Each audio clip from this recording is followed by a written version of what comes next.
मैं अपनी बेटी के घर ईदी लेके जा रही हूँ। सबके माँ बाप तुम्हारे माँ बाप जैसे थोड़े होते हैं। उन्होंने तो बस शादी करके बेटी को मुसीबत बनाकर हमारे सर पर डाल दिया।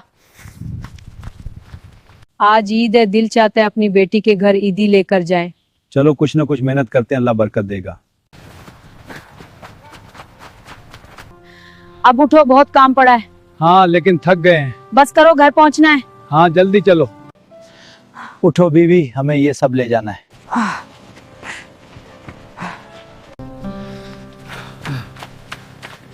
अल्हम्दुलिल्लाह, अब हम अपनी बेटी के लिए कुछ खरीद सकते हैं।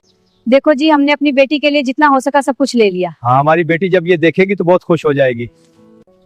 बेटी हम आ गए। बहुत सारे तोहफे लाए। बेटी हम तुम्हारे लिए ईदी लाए हैं। उम्मी अब्बू, आपने इतनी तकलीफ क्यों की? माँ बाप चाहे गरीब हो मगर उनकी मोहब्बत दुनिया की सबसे बड़ी दौलत होती है। आज मुझे पता चला कि असल दौलत मोहब्बत होती है।